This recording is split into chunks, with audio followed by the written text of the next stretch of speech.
Well, guys, welcome to another video. We're going to be showing you two more settlements, Port Sarim and Creeper Crater. Um, so at the moment we're at Port Sarim and we're standing on an ideal spot for a port, as there's a signpost here, like a little hint. Settlements that are unbuilt, like this one, can give some hints. So as you can see, this looks like kind of a ruined area. It's trying to give people an idea of like building ruined towers up into like a proper walls. So we're kind of like doing a little template for them because this is like the second. Well, this is like the closest village to Arachnia in which they might encounter. So as you can see, we've done like a little area of sand for them so they can build around. We've got an admin shop in here with like a trader. Obviously, people are gonna have to like try and edit some of the signs because obviously they don't want to have them there when they've occupied the settlement. So this is going to be passworded so people can't come in, so that the admin shop will be either a bonus or disadvantage to them. So we won't tell you what the admin shop is, but it's in this like little room, and then this could be a place for where people could trade. So if we come out, next we've got the HQ. From the outside, it looks kind of quite nice actually. The way I've built all the roofing on it, and also you've got walls coming around it, so it's quite defendable. I'd say the only disadvantage is there's like no towers next to the HQ. So this chest here, it's locked by the admins, and it's basically a starter kit, as it says on the signpost. Basically, you'll get some stuff to start off with because it's pretty much not really built.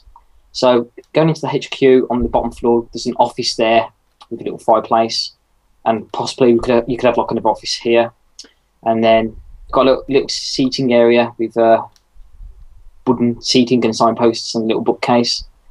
And then just to quickly show you upstairs, I had to build the stairway out of cobblestone because of the fireplace. You've got a hallway with two rooms, so maybe like one of them could be the chieftain, faction leader, and the other one could be like his second in command. And then obviously you've got a little window so you can see out of your settlement what's going on. So moving back outside to finish off this settlement, in which it'll be in the direction of our next settlement that we're going to show you. Again, it's based on the sea, so people might have to struggle with the navigation. So in the port area, we've built like you can build like some sort of direction using like blocks and signposts. So coming over to this like little island here, all this applies to like a couple of the settlements with the sea. There's like blocks of a certain material and the signpost to show like directions of other settlements. So it won't be too hard for people to get around the settlements, but obviously they'll have to do some exploring. So obviously it'll be good to explore in the night time to find torches and stuff. So I think our next destination would be Creeper Crater, if I can head over to Sc0's even. It's alright. So yeah, I built purely this. This is why in this video that Simon's done his and I've done mine, because I purely built this one and he built that one. But anyway, Creeper Crater is, well, it's what it is really. It's a crater, and I named it Creeper Crater because it originally had a lot of creepers in there when I discovered the place. So I built like a big sort of like it's almost a dam wall really, but massive wall for a really good defense, and it's got a gatehouse in it that you can go, and it'll probably maybe have some kind of docking area that the faction could decide to build on. But yeah, I can't really show you much until actually we get inside. I can't get on there. So yeah, this is the gatehouse. I already left this door open, which is a good thing, else we would have to come around there.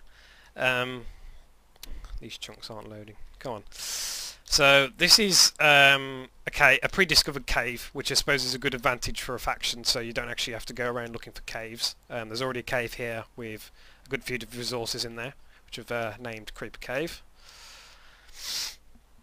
This is the zombie spawner, which the faction will have an advantage of because it will be able to get unlimited feathers that could be useful for making arrows. So yeah, they can charge prices for here. I've just put some prices on there, but they don't necessarily have to stick with those. Probably quite useful because visitors, they could probably make it so visitors could enter there as well, and they could probably make some money off it. So going over to here, this is sort of like a museum. I've kind of created a history for this place and how all the trees disappeared, and how it turned into a crater basically. So that's what the museum is. It's not really. It's just something I just thought I'd build. Sam actually did help with some of this. I forgot. He did do some of this. Yeah, I only built buildings. So this is a listening post. I don't. You explain to him what it is for. Well, in some cases, a settlement might not have a barracks, in which there's no barracks built here. So to try and give it a bit of uniqueness, instead of building the same buildings over and over again in each settlement, this one's got 2 listening posts, which basically are known for, like, say, like a guard kind of house. So obviously, I tried to use redstone and note blocks to try and work it out, but I couldn't do it. So it can still be called a listening post, but basically somehow like the guards can be contacted within a faction of like if there's like an attack or anything, because we're trying to emphasise like the combat between like besieging settlements and like to stop trading and like getting in food supplies if a settlement hasn't got that kind of food supply. But anyway, as you can see, we're coming up to like a main building known as the HQ, obviously. Yeah. So as we said, like all the settlements will have a HQ, and this is just happens to be the HQ for the Creeper Crater. It's quite empty at the moment, but obviously it could be filled with like people, maybe like a few sort of like jobs and stuff, maybe, and whatever the faction really wants, I suppose. Yeah, some HQs may offer rooms for services. Some may offer rooms for like a treasurer or a storeroom.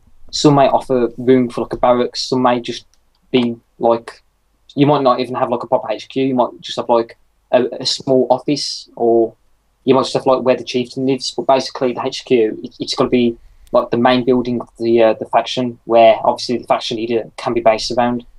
A good example of this is we've built a settlement called Sherling, which basically the HQ is only an information centre.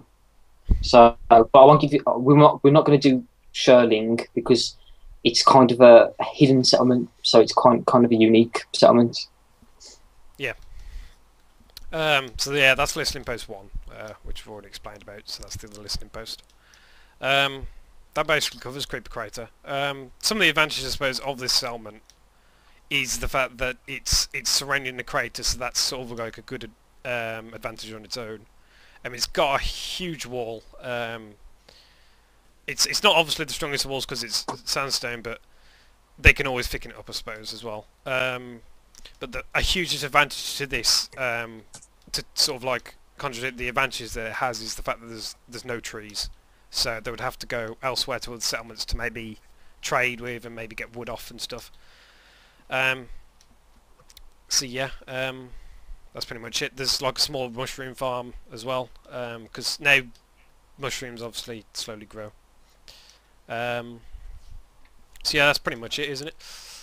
Yeah, I mean, obviously it's got a high wall, so scaling the walls isn't probably going to be a good idea, because when you go over it, you're going to fall down and die, or well, you might not die from that, but you definitely lose a lot of health. And then like the guards can easily just like one hit you with a wooden sword, and it's quite an aesthetically nice view around all this natural mountain. So yeah, that's pretty much it for the settlement of Creeper Crater. And that's really the end of the video, isn't it? So yeah, see you next video.